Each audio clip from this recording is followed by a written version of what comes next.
Cool. So welcome everyone to, this is our first in the speaker series that we've got planned for this summer. It's intended to give all of you exposure to some really interesting people who are doing wonderful things in the world.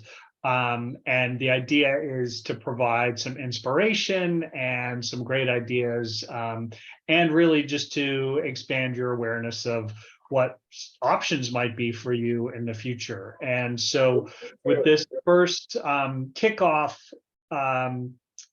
speaker series, in this role model speaker series, I'm pleased to introduce Janine Brown, who came very highly recommended to me by an 11+ board member who works closely with her.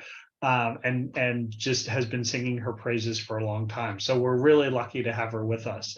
I'm just going to quickly read her bio that I've prepared. So forgive me for obviously reading, but I want to get it right. And then we'll kick things off. So Janine is a community-oriented educator, an entrepreneur, and an anti-bullying specialist, as well as an agent of positive social change.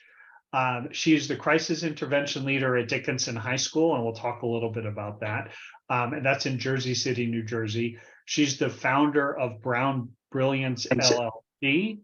We'll talk about that too. And she's a board member of Kismet of Kings. She's also a former Teacher of the Year, which is pretty cool. In all of her work, Janine promotes restorative justice and develops programs to promote social change. And she takes a fervent interest in the success of all of her students and takes even greater pride in offering them meaningful experiences that contribute to their development in and out of the classroom. But Janine didn't grow up thinking she wanted to be an educator and a social change agent.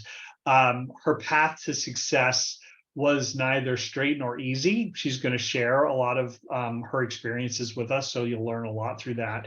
And I know I look forward to hearing her lived experience and getting insights from her about what makes her tick and how she's achieved success. But before we do that, Janine asked me to kick things off with a special video. So bear with me, I'm going to start the video and then we'll have the conversation.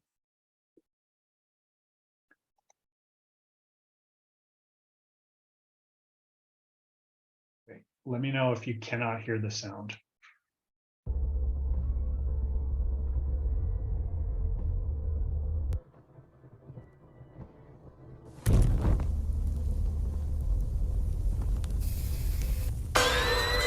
This shit right here for my oodles and noodles babies.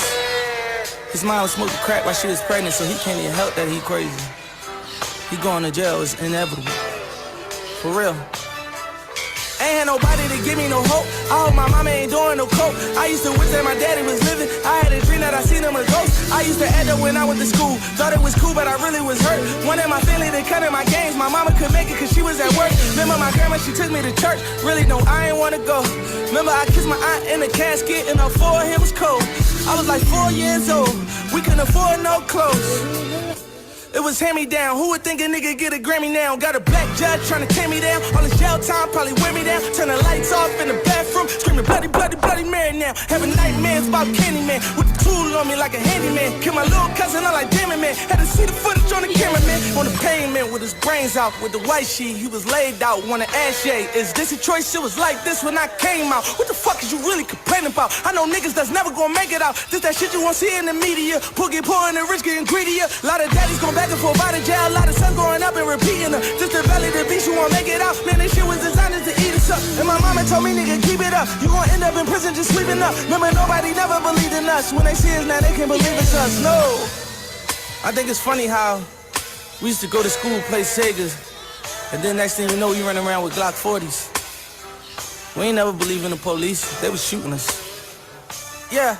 They called it the projects, they put us in projects. What they gonna do with us, can't call the cops yet. You might get just pop that, cause they the one shooting at some of my mom's steps. It's like a bomb threat, the violence pursuing us, I ain't me God yet. Cause I'm on a block where it's just me and Lucifer, look what they do to us. They know we in poverty. When I went to court, the judge said, make you a menace society. You said you give me a chance, your honor, why would you lie to me? 16 more years of probation, you know you gonna get some more time on me. Whole hood going crazy. Babies having babies. She was 14, acting like she 80. Got pregnant by a nigga that was locked up in them cages. And the story goes on. If you make it, what up? See, I got a homie that's a billionaire, and I be trying to explain it to him like, if your mom That's good, Andrew. a job and she doing 8 hours a day, and your daddy in That's good. Yep. That last line, right? So I wanted to start with that because I wanted to give you guys a understanding of who I am. So first of all, it's the 50th anniversary of hip hop. I'm a huge hip hop fan, and I do a lot of hip hop work with the kids that I work with.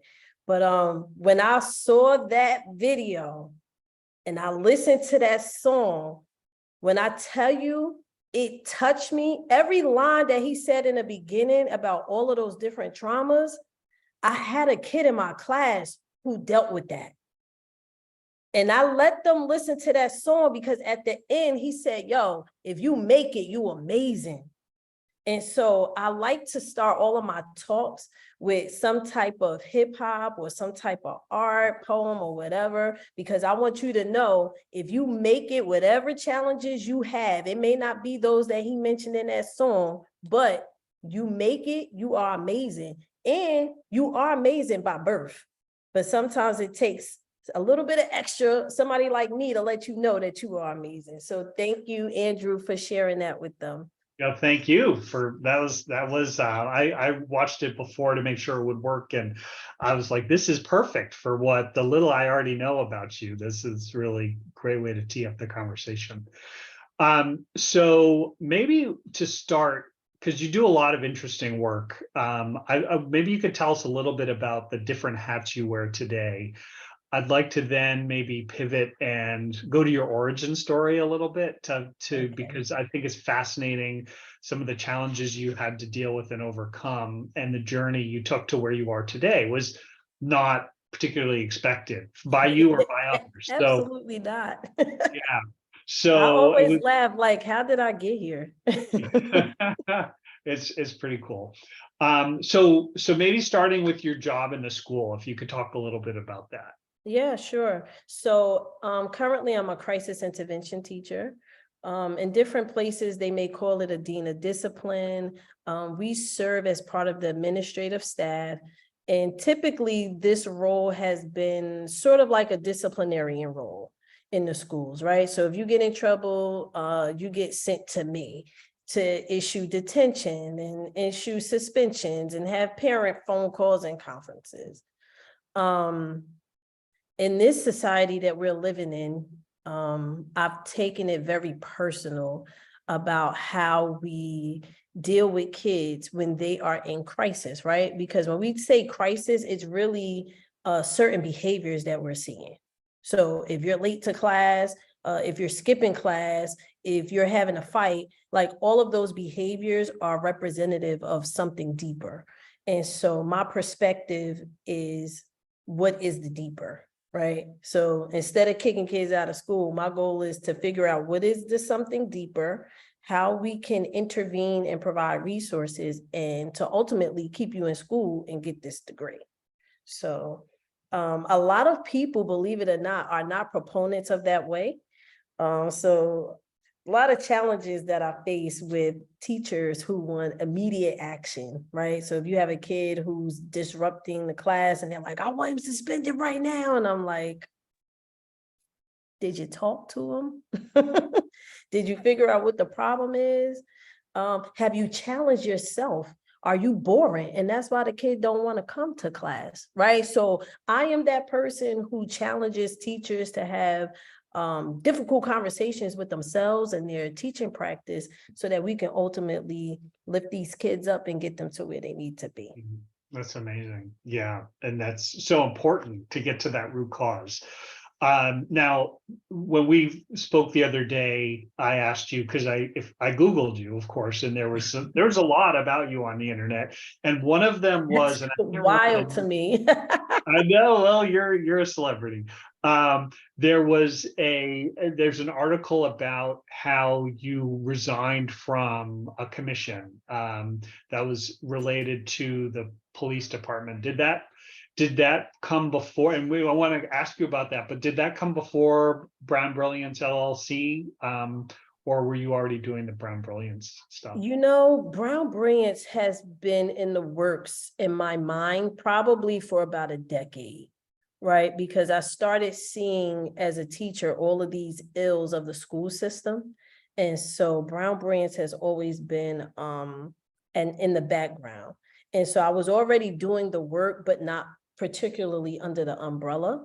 Okay. So I want to say that they were kind of birthed at the same time. Like I got this opportunity to sit on the board because of my advocacy.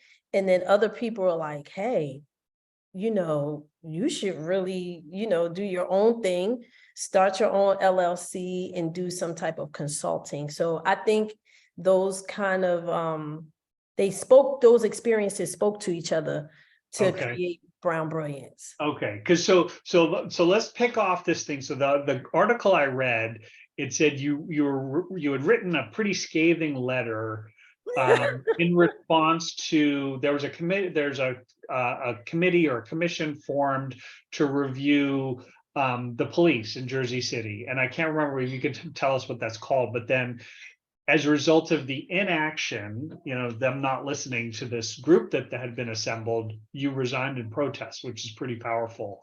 Can you tell us a little bit about that episode in your life? Yes, absolutely. And you know what, there's a part of this story that I left out, Andrew, which is why I said, you know, ultimately, I really want to write a book or do something dramatic, something literary, because I was invited to be on the Jersey City Public Safety Advisory Board. The board was supposedly created because of the violence that Black and brown people were facing in the city. And so they say they wanted to get a collective of Black and brown voices to get their opinions, their suggestions, their advice. We met monthly, and essentially what it appeared to be is that they wanted us to kind of like have their back. So we would have meetings, we would make suggestions, and none of those suggestions were ever put into action. And then when they would have these incidences, they would want the Public Safety Advisory Board to kind of stand with them in solidarity. And so it was at that point where I was like, this is kind of smoke and mirrors. I didn't sign up for this. And this is not what the board is supposed to represent or what the board is supposed to be. So that was part of the reason why I resigned. And what's interesting about that, the other people on the board, at least 3 of them wanted to resign verbally. We had conversations about us resigning as a group.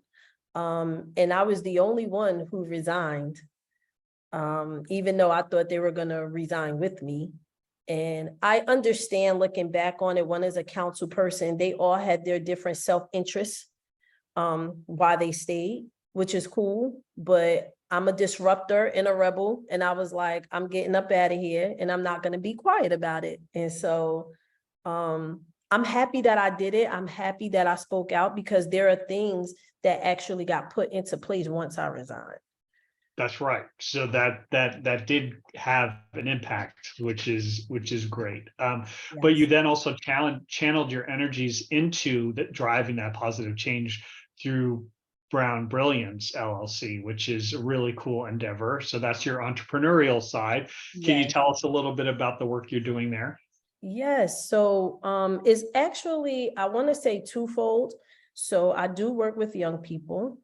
And right now we have a contract with the Juvenile Justice Commission. So Brown Brilliance, along with Kismet of Kings, which is the nonprofit board that I serve on, we go into these detention centers primarily with young boys of color, and we do social emotional learning workshops. And so Brown Brilliance really came about because being in the school system, I'm like, we should be doing these things in school, but there's not enough time and there's not enough advocacy to get it done. So I really created Brown Brilliance as a supplement to what kids would get in their school day. And so with these boys who are in the detention centers, their schooling looks very lackluster, basic ELA, basic math. But when we come in, we're doing those deep dives into the social emotional learning. So we hit on topics such as identity, social awareness, self-awareness, responsible decision-making, healthy relationships. And I use hip hop as the backdrop. So that Meek Mill video is a video that I use to discuss self-awareness, right? What are your lived childhood experiences? What were the generational curses that you saw in the video?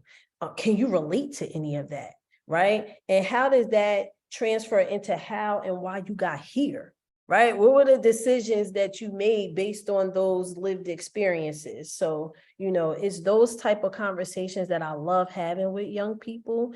And having Brown Brilliance allows me to just go a little bit deeper than I could during the school day.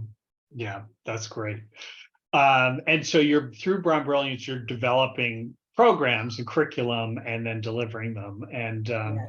And so I But I saw, create all of my own stuff, y'all. So, and honestly, the curriculum changes, right? Because I pride myself on focusing on youth culture. I think so many times we get it wrong as adults, where we go in and we think we know what kids want and you don't ask them. So there was a time I went in and I used Meek Mill and they were like, Miss Brown, we don't Brown Brilliance, we don't listen to Meek. And I was like, okay, right? So I have to reflect and be flexible. So I'm like, who are you listening to? Little Durk. So I go, and even though that's not necessarily my genre of hip hop, I pride myself on trying to listen to what they're listening to, and then I create curriculums around what they like and what they're into. that's great. I could keep talking about that, but I want, maybe we'll have time to loop back. But I do think you talked about lived experiences, and you've had a remarkable life. And if you could share with us a little bit about your origin story, your childhood, and some of those challenges I know with your mom that you faced, as much as you're prepared to share, I think it would be really amazing This for. is the best. This is the best part. And something that I would love to do in the near future is actually have my mom with me when we're doing these things. So I was raised single parent household. My mom is a paranoid schizophrenic. And so I've dealt with mental illness, living in a household with mental illness my whole life. I have a brother who's 10 years older than me. So as you can imagine, I feel like I grew up as an only child, right? I'm 6, he's 16, he's outside and he's kind of doing his own thing.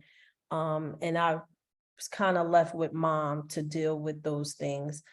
And I think I learned very early crisis intervention. I was telling Andrew that coming up, I never wanted to work in a mental health field, right? Because I grew up with it all day, every day. I never wanted to be like, people are like, "Were you major in psychology?" I'm like, no, I wanted nothing to do with, that field. And yet here I am. And I think because of that lived experiences with my mom, even with police, right? Because I think joining that public safety advisory board, I watched how the police interacted with her. I watched how I would call for help and they would arrest her. And I'm looking at them like, I called to help. I called for you for help, right? Not to lock her up. And what I wanted to mention, Andrew, is that one of the people who invited me to the board was someone who interacted with my mom. And he was like super apologetic. Like he remembered me from childhood. And he was like, I think you would be a perfect person to sit on the board, because he knows that I didn't necessarily, I don't want to use the word respect, but I was distrustful of police. And I was distrustful of police until I became an adult and my peers became officers and people that I worked with in the schools were officers, right? So it wasn't until then that I was like, okay, there are some good cops, but I still have that that eye of skepticism, if you will. So And I'm just thinking of the trauma of, calling for help and having them arrest your mom, but you saw worse than that. I mean, they were doing her physical harm as well. yes, there was at one point that my mom, and I use the word attack the police, but so this is one of the suggestions that I made for the Public Safety Advisory Board, right? If you get a distress call for a mentally ill person, how are you interacting with them, right? My mom, as a paranoid schizophrenic, if a stranger walks in her house, she's going to go on the defensive. I feel like that's common sense. Maybe it's not, but common sense, right? She doesn't know you. She's on the defense. She's super protective. And there was an incident where I watched them beat her. And, needless to say, that was a very traumatizing point in my life. I think it was a pivotal point in my life too, where I just really didn't connect with police officers in my community. And to this day, my mom, she had to accept the fact that she has to be on medicine for the rest of her life, right? To function well. And she's always super apologetic about having an illness, right? But it's like, not her that's fault. part of the journey. Yeah. And so, I mean, you've gone on to do some amazing things, but you had some real academic success. So how did you overcome, like, your only parent was your mom, and she was having this condition, but you did well in school and you went to college. So where did that Let come me from tell you for you? something. My mother, they associate being crazy and having a mental illness, right? But my mother did not play with me. So academics were a top priority. And so reading and writing were always an outlet for me as well. And so as a result, I excelled in those areas. So I ended up being accepted to McNair Academic as one of the top high schools in the state. And so I could have a whole conversation about that too, because the demographics have changed a lot with that high school. But I was blessed at the time they were doing a quota system. So they were doing 25% African-American, 25% Hispanic, 25% white, and then 25% other, right? Whatever other meant. With that quota system, I was able to be accepted based on my grades. I was given that opportunity to have access to a great education and college prep. From there, I went to Rutgers University, Douglas College, the women's college, really proud of that because, Douglas makes the difference at Rutgers University. And there, I did a research program with a friend, which is really funny because we laugh about this. She's like, I was gonna go home for the summer, and she was like, no, stay on campus, do a research program with me. And I'm like, girl, no, like, who wants to do research? But needless to say, that research led me to get an offer for my master's degree for a fellowship at the University of Iowa. So that's crazy. Like, here you are at Rutgers and living in Jersey City, and suddenly you're finding yourself on a scholarship to the University of Iowa in the middle of the United States, in the middle of cornfields. In the middle of cornfields. Oh my God. How did that happen? So tell us, like, because that research project and how you told me that there was a recruiter from University of Iowa that convinced you to come. I didn't even know what I was getting into, right? This is a great example of like good peer pressure because I'm just following my friend and she's like, do the program with me. It's for like graduate school. I never even considered graduate school. I didn't even think I had the competitive grades to get in, but I did, thank God. And so what they did was they taught us how to do research. They sent us to graduate school fairs. And at this grad fair, I met a guy from University of Iowa, and he's like, listen, you have a great resume, you have great grades. We want to increase the diversity. And would you come if we gave you a full fellowship? And I was like, hell yeah. And that was a transition too, right? Because being a caregiver for my mom, that was a decision that was like very, it was difficult to make, but it was easy to make, right? Because I thought about the bigger picture, like, what is going to be the end result? Like, Mom, I got to get out of here for a little while, but I'm gonna be the first one in our family to have not just a bachelor's, but a master's. And girl, I don't even have to have loans. Like, who's gonna say no to that? And so my mom wasn't even able to make my graduation, right? Because of financials, like she couldn't fly out or anything like that. And I think at that time they were just starting to stream online, but I studied journalism. And so, right, Andrew, we have to talk about that, right? Yeah, absolutely. I always wanted to be a journalist. So my degrees, give me 1 second.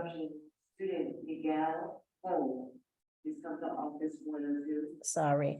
So I went to school for journalism. So my BA and my MA are around media studies and broadcasting. Go figure. I always wanted to be a change agent, but I thought that I would impact the world through writing. And as Andrew and I discussed, when I got to Iowa, I was really insecure. I faced a lot of criticism because of the way that I spoke.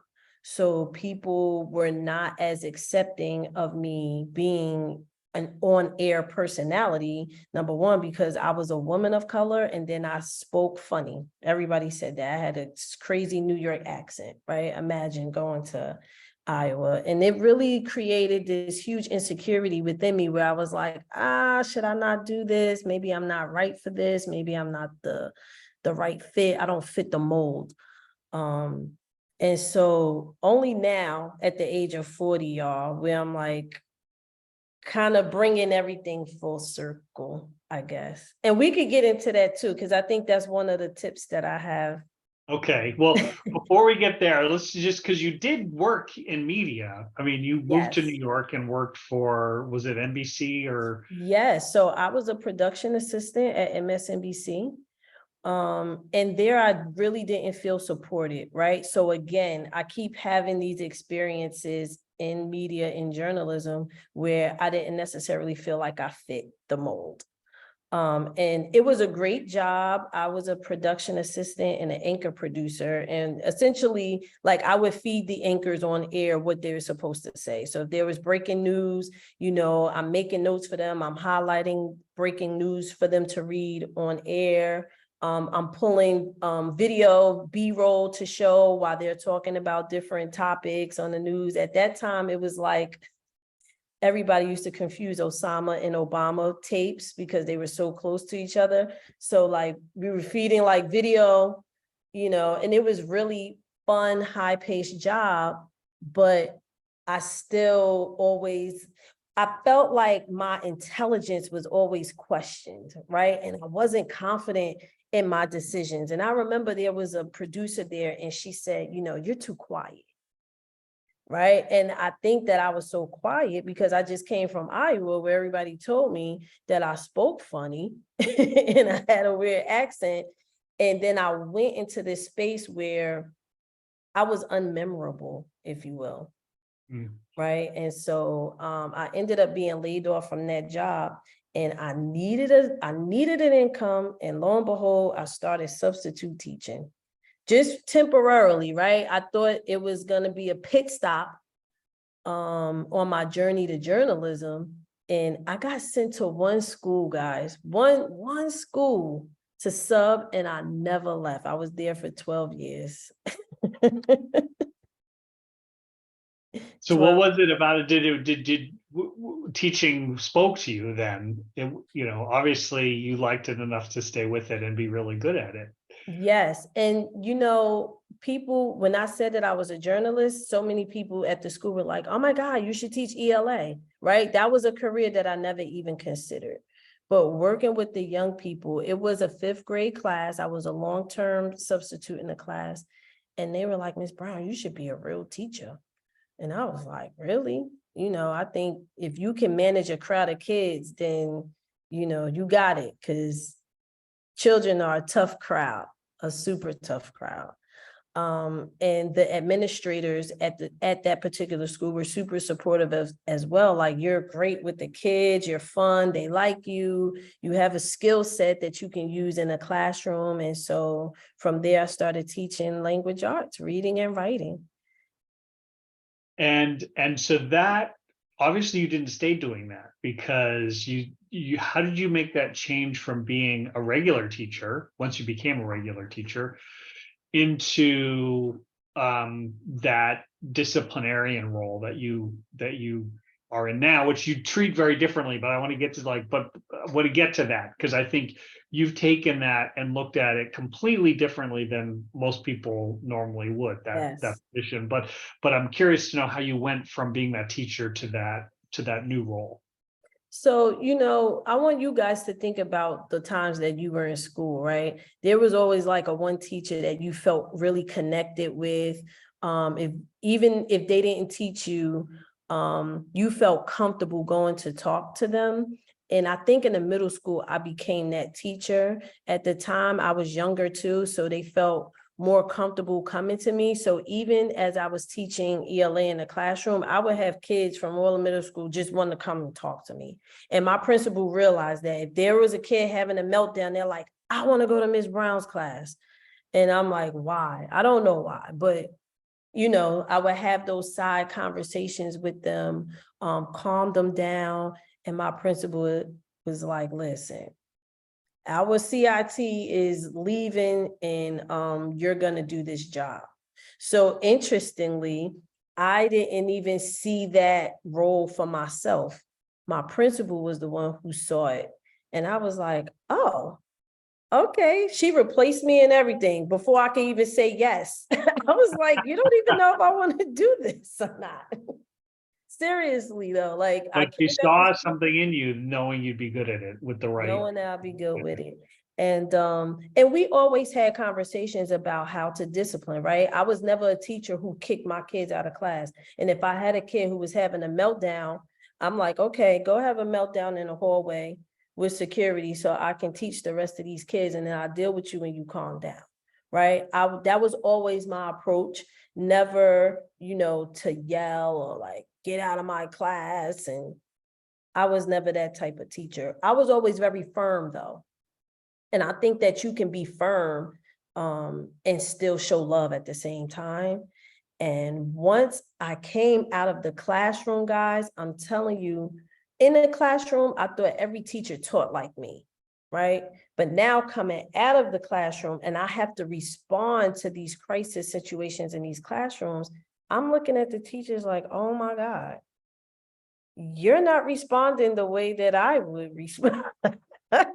Right? Like, there's a big disconnect that was happening. And I think that kind of changed my perspective and how I took the crisis intervention teacher role. So you develop programs now to help students think about other possibilities and question their life and then make smarter decisions and all the great things that you do through brilliant. But what do you do about the teachers who may not have a good style? Can you do anything there? So let me tell you, the last principal I had, because I was at that school for 12 years and she's actually retiring this year. And I was like, I wanted to come to the high school, right? I wanted to work with older kids. And I'm like, yeah, we're doing this work for young people, but what about the people who are working with young people? They need some type of training, professional development, even social emotional too, because I think people don't understand the toll that teaching takes on a person. And so, yeah, Brown Brilliance, the second part of that is the kids and then the teachers, right? Helping teachers to understand and see the brilliance, the innate brilliance that children have. I think the stress of teaching sometimes help teachers to miss that, right? And I think being in the high school, coming from elementary school to high school, they think that these kids are grown. They think they don't need to be loved on. They think that they don't have to do much because they're older. And my new principal, who's amazing, he's allowing me to give professional development in August, right? And one of the things that we're going to talk about is the teacher trauma and how they unleash their traumas onto kids in the classroom, right? And then we'll get into techniques and skills with classroom management, how to engage when a kid is in crisis or there's a breakdown in their behavior. You know, and I think those two components are both necessary for the success of kids and the people who work with them. Yeah, that's great. And it gets to the whole issue. It's not just one side of it. You're addressing it from all sides. I have a ton of questions. I'm trying to figure out which one makes the most sense to ask next. But I think, you know, you clearly have drive and you are motivated to make a difference. And you're in an environment, you talked about teachers, you know, it's hard. You get burned out. And my parents were teachers. It's so hard to stay motivated. So, but what's your secret there? How do you get up and put that big smile on and go to work every day? It's not every day, y'all. Right. And I would be a liar, a fake, a fraud if I'm like, I wake up every day and I'm motivated and I'm excited. I think it's okay to have your days where you're down, right? But you can't stay there. And so I think what it is for me is just part of my self-care is reading, right? And I think every time I read something, whether it's the news, whether it's research or even a blog about anything, it gives me new ideas and new motivation to try something innovative and something different. Because I do have my days where I'm like, why am I teaching? Why am I here? I should leave teaching. I think about that often. Because I'm like, there's space for Brown Brilliance, right? To go into different districts and to do this work. But I'm also like the kids. I have to have that connection to my kids. I think having my day job gives me the youth cultural capital to do what I do with Brown Brilliance. Right. Like, I don't think Brown Brilliance would exist without this piece. Certainly, so it's that like makes a lot of feeding sense. your spirit. Like, you have to feed your spirit. So I think that the reading for me is feeding my spirit. So you guys, I think it's important to find what fuels your spirit and just immerse yourself when necessary. Absolutely right. That's great advice. And I'm going to come back to advice because I think you probably have more to share. But and I will say I get that, and you know, mine's inverse. I think the energy I get through working at 11 plus gives me the energy I need to go into my day job, which, you know, I'm following my purpose through 11 plus, and I'm earning my income through my day job. But it is so related, and so I could sort of see how you need both. So the next thing I wanted to ask you about, because you're focusing on boys in a lot of the work you're doing in the community, and you've consciously so far not worked with girls. I know you have an opportunity sort of looming that might get you out there, but I'm curious just to hear your view, like why specifically boys, and how is that different? And I can certainly make some assumptions, but I'd much rather hear you tell us why that is.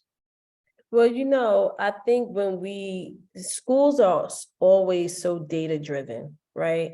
And when you look at the data, it's always been boys who are at the bottom of the totem pole. And I think my mindset is always, what's the problem and how can we fix it, right? And so the data has always been, the boys need help, the boys need more social emotional learning, you know, boys need a little bit more attention. However, that's what the data shows, but in my day-to-day work, I'm like, okay, the girls need a little bit something too. What's interesting though is that the boys are not as inclined to ask for help. And I think that's why my best friend and I, so my best friend, Louis Spears, you guys can Google him too. He's amazing. So he's the founder of Kismet of Kings. He's from Jersey City as well. He would be great for your speaker series, by the way. But he wrote a book, From the Hood to Harvard. And he created this, right, because he has a lot of male cousins. He lost one to violence. His brother was incarcerated. And so and my brother was incarcerated. So like we always share these stories about how the men in our life were boys who were never really addressed or dealt with sensitivity. So I think our passion was kind of fueled from that. But being in the field, being in the schools, I'm like, God is funny, because I've spent my time with boys, but my girls are legitimately coming to my office asking, like, Ms. Brown, you do Kismet of Kings here. You don't have anything for the girls. You need a Queens program. And I'm like, okay. So I'm like, okay, it's coming. Cool. So I think somebody's not on mute. If you could just check your phone and make sure you're on mute until we open it up for questions.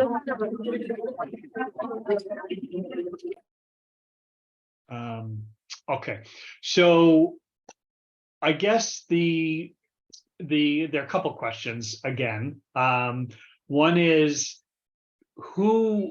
I think you probably got a lot of motivation from your mom, and despite the challenges, I know she was in many ways very inspiring for you. Yes, so strong. I look at my mother. My mother is 71, right? And my mother dealt with a lot, as you can imagine. Just being a person who has mental illness, right? Being judged, being marginalized, right? Being dismissed as crazy. Because let me tell you something, I think my mother is one of the brightest people that I know, and she's one of the most resilient people that I know. And it's really because of her that I am who I am, where I get my resilience from. And you know what's so funny in my research, and with Christine, we've talked about this, right? Trauma, and how trauma is passed down, and that resilience is also passed down. Mm-hmm. And I really believe that to be true when I think about my mother and I. Mm-hmm. It's inexplainable, but people look at me and her and they're like, wow, or they look at what I've been through. Because let me tell you something, people know my story. And so we talked about this too, Andrew. I was given an award for Women's History Month, a Woman of the Year. And the people who honored me were people that dealt with me as a child with my mom, right? Who knew my story, who knew my traumas. And so for them to see the evolution of where I came from, because I feel like little girls like me are not supposed to make it, right? That is the narrative that we've been sold, that we're not supposed to make it, right? You've been through this. First of all, you're Black. You are from the hood. You have all of these extenuating circumstances, all of these barriers that's supposed to hold you back. But really, in reality, all of those lived experiences make you stronger and make you who you are. And those experiences have value in your journey. Sorry. I hope I answered your question. No, you did. I mean, that's hugely important right there, what you just said. And yeah, if you turn those into who you are and use that to drive your success. Yeah, and yeah, that's really powerful. So were there other figures that came, whether through school or university or work? Absolutely. So I think my teachers, so I had some great teachers, I had some not great teachers, but the great teachers were the ones who looked at what I like to call those deeper, right? The root of the problem, right? So whatever I was dealing with, I had teachers who were like, okay, so this young lady has some challenges at home, right? And even with my mother, even if my mother couldn't provide a resource for me, she knew where to go get it, right? So I was involved, I had tutors. She sent me to do extracurricular activities. This lady had me doing karate because I got into a fight at school and I hated it, right? Like just things like that, mentors who push me or expose me to different opportunities and give me access that I wouldn't necessarily have. That's So great. my So, teachers were like super pivotal. and did you find that your mentors found you, or did you, probably in the early years they would have found you in that way, but or have you ever sought out somebody to be your mentor? Hell yeah, hell yeah. So at this juncture of my life, right, where I'm trying to merge the education back with the journalism, and journalism has changed so much, right? Because everybody's a blogger now, everybody's a podcaster. So, you know, I've recently sought out mentorship for advice on how I can merge the two. And so that's the next step for Brown Brilliance, right? Is the website, the podcasting, because I just have so much to say about the state of education, the state of youth today. And I think you will always need a mentor, right? There is always something to be learned, advice that you would need, people who have come before you, who have those, the insight that you might not necessarily have. So now more than ever, I'm asking for, like, I'm posting on Facebook. If I need help with something, I'm like, I need somebody who knows how to do this, or, you know, connect me with somebody who does this. That's super important. And that's something that I wouldn't have done 20 years ago. That's growth. Yeah, yeah. That's cool.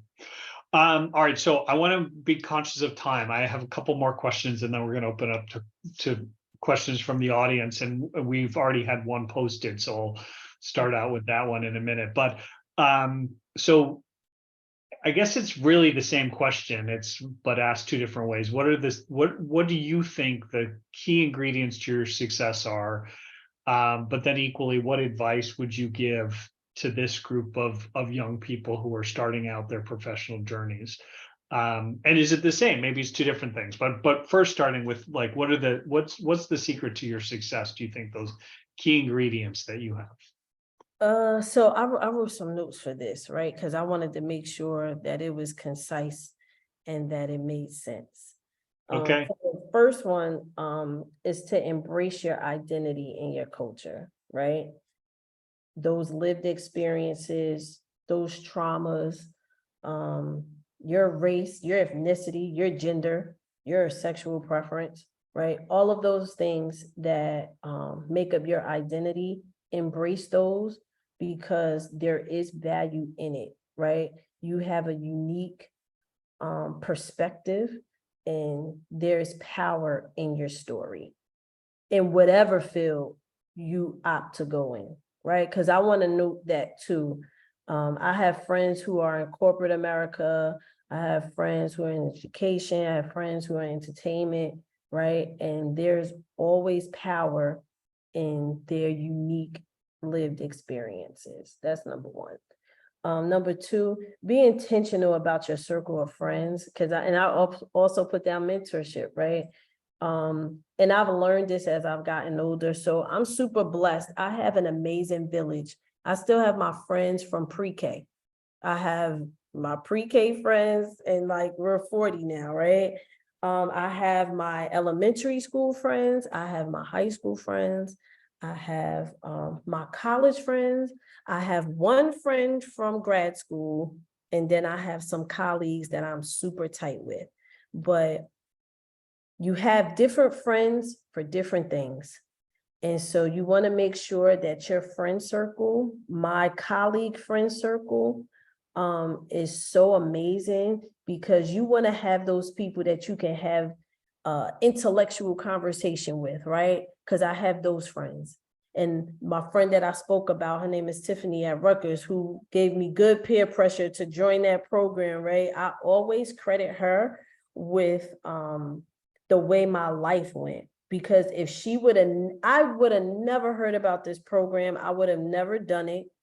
And without that push, you know, I wouldn't be where I am. And I credit my friends with that deeply. My Juvenile Justice Commission, you know, going to the detention centers, that is from a friend, my friend Louis Spears, right? They were looking for a nonprofit to go in. And he's like, yeah, my nonprofit, but my best friend can do this better than me.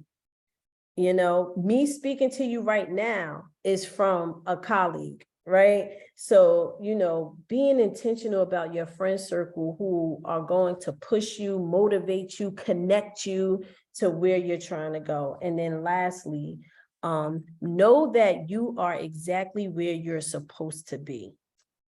And I say this to myself all the time because I look at people that I went to school with, especially being a journalism major. I'm on Facebook. I have somebody who writes for the Associated Press. He's going to the Beyonce concert and interviewing her. And I have people who work for Good Morning America. And I have people, you know, people who've like worked for CNN.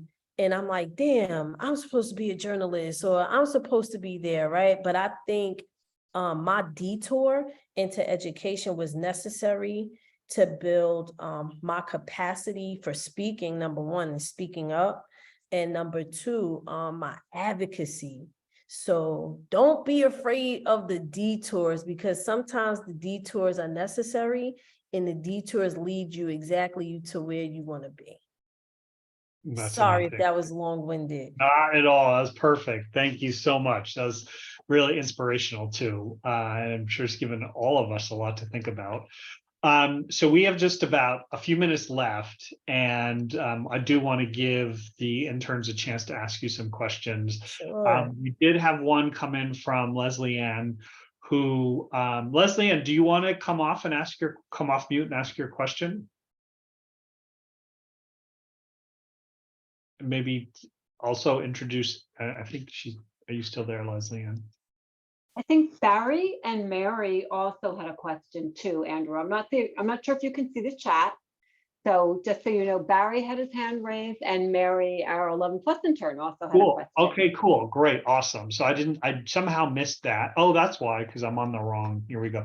So so Leslie Ann doesn't have a mic, so I'll read what she wrote.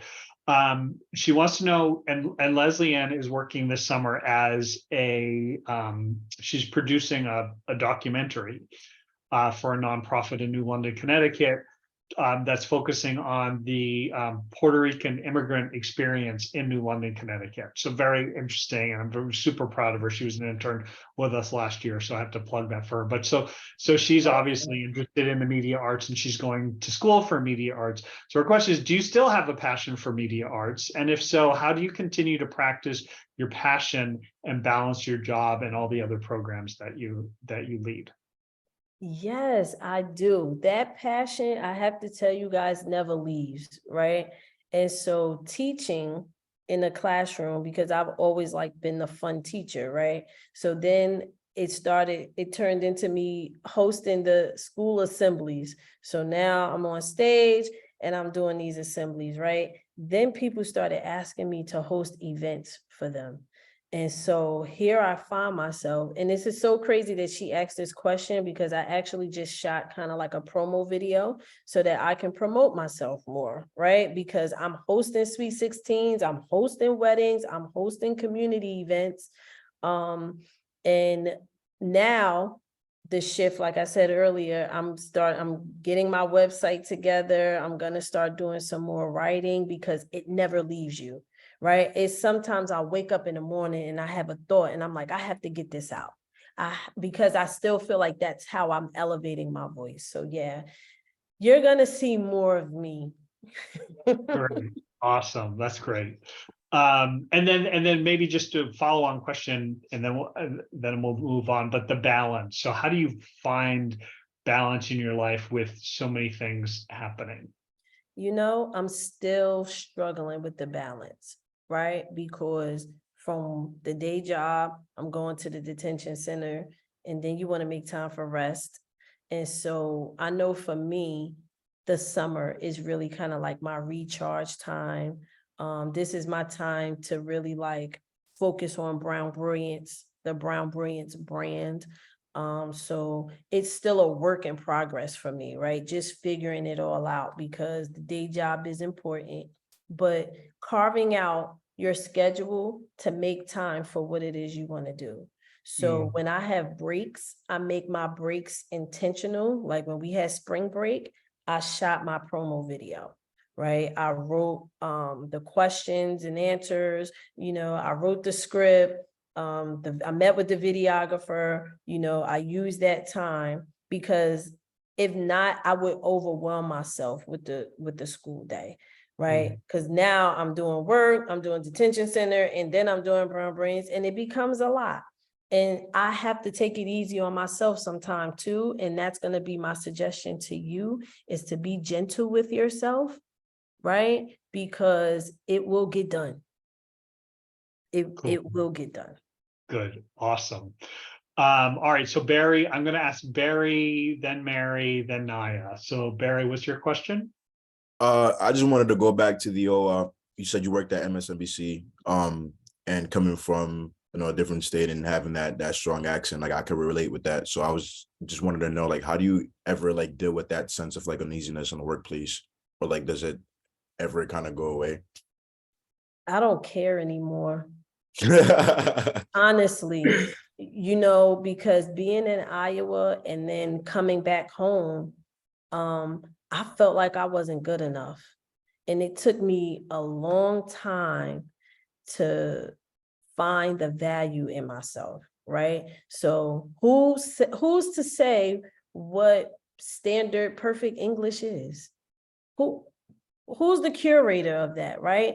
And who's the curator of what intelligence is? So maybe I don't put the ing at the end of my words, but that doesn't make me any less intelligent. And this is why I say the detours are important, because working with kids made me realize that, right? Can you imagine what a little kid feels like? They don't feel like they're smart enough.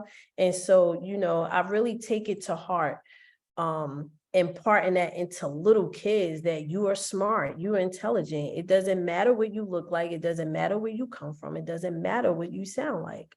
And you have to have those affirmations with yourself. So now I go into spaces and I do hip hop all day. And sometimes people are into it, sometimes they're not. But I feel like hip hop is a part of who I am. You're going to take it or leave it. But what I have to say has value. And what I have to say is equally as powerful as the person who's not into hip hop and the person who's not from the city, So you got to know what you know, bro. You got this. Thank you. Thank you very much. Awesome. Thank you. Mary, you're next. Hi, I just had a quick question based on the advice that you gave earlier, after you had a friend who was about to go interview Beyonce and other people who work at CNN. I think you said something along the lines of do what you do where you want to be, something like that. I didn't really get that advice, but I really wanted to know what you said, because I felt like that was really important to hear. Oh, I said you are exactly where you're supposed to be. Okay. Right. And so I use that example because I feel like, I'm supposed to be interviewing big name celebrities, and I'm supposed to be on CNN, and I'm supposed to be writing and producing, but the detours are necessary. So I just wanted to reiterate that, like constantly comparing yourself to other people and where they are is not going to get you anywhere. Right. So it's appreciating your journey in the path that you're taking, and knowing that wherever you are, that's where you're supposed to be. That's awesome. Thank I you. hope that made sense. Yeah, I think it did. Did that make sense to you, Mary? Right, because I do that a lot, right? Because I don't want to sit up here like I got all of the answers, right? There's sometimes I'm on social media and I'm like, damn, I'm supposed to be doing this, or I'm supposed to be doing that. And it's like, people are inboxing me like, I want you to speak to my kids. And I'm like, this is where I'm supposed to be, right? Yeah. And please believe, people that I talk to who are still in media, let me tell you something. There's nothing like impacting young people. The legacy that you're going to leave is amazing. So I challenge you to find and discover what you want your legacy to be, because my legacy has always been to be a change agent. And I thought I was going to do that through journalism, but really I'm being a change agent through education. That's awesome. Thank you. Naya, you're next. Yeah, I think you answered it a little bit earlier, but how do you go about slowing down when you feel like you want to do everything all at once in one day? Because I have trouble focusing on one thing at a time because I just feel like I don't have enough time in the day. Girl, be still. Seriously, be still. And let me tell you something. I had to start therapy, right, for me to get it. And I had a great therapist who gave me homework. And sometimes the homework would be, what did you do for yourself this week? And she held me accountable to that. And that was kind of like the start. So I'm going to challenge you and charge you to pick a day where you're doing nothing and you're being still, right? And then you're going to use that time to kind of map out what your goals are and create a timeline that's realistic. Because I was the exact same way. I'm like, oh, I got to do this. I got to do that. I got to do this. And it's like, I should be here. Even being 40, right? Oh my God, that's a transition that was like so crazy for me, because I felt like at 40 years old, I'm supposed to be here. And reality is like, no, you are exactly where you're supposed to be. Okay. So carve out a day, a week, a time, even if you struggle, because I know some people, they take a day, a time every day. That's not realistic for me because my schedule fluctuates, right? So even if you can't carve out time every day, pick one day of the week where you're dedicating to you and your self-care, because that's super key. And then you're going to map out your goals and you're going to map out a timeline, a realistic timeline for yourself. And listen, if you don't meet the timeline, because life start lifing, right? Like, Yeah. So things happen where it's like, okay, I thought I was going to have it and I didn't. Like, I thought I was going on a trip. My car was messed up. That trip money had to go to the car. So trip is postponed. It's okay though. The detours are important. Thank you for that. You're welcome. Sounds great. Okay, thanks, Naya. We've had another question in posted, and so I'm going to read it. And Valeria, I think it does make sense.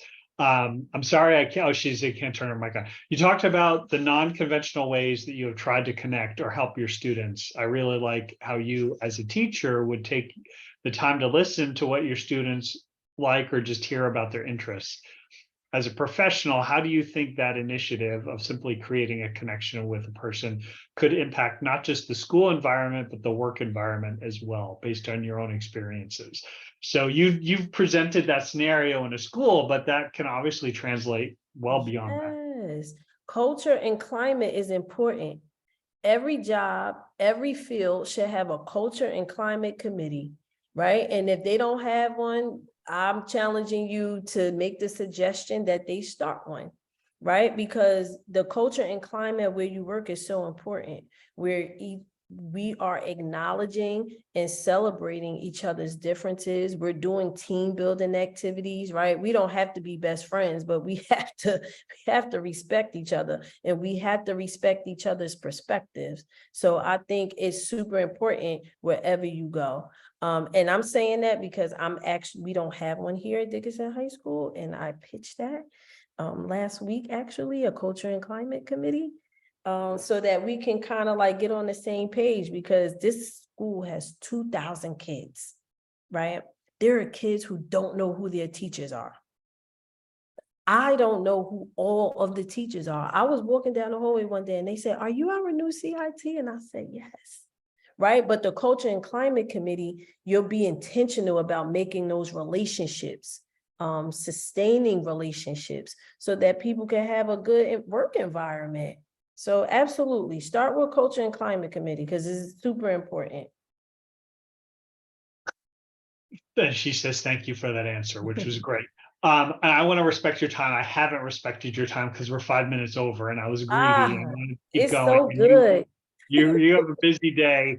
But I really, Janine, thank you so much. That was so Thank inspiring, you. interesting, and you've gained a friend in me, whether you like it or not. And I suspect some of our students here are going to want to connect with you too. How would you suggest if anybody does want to follow up with you, but what's the best way to do that? Yes, follow me on Instagram, guys.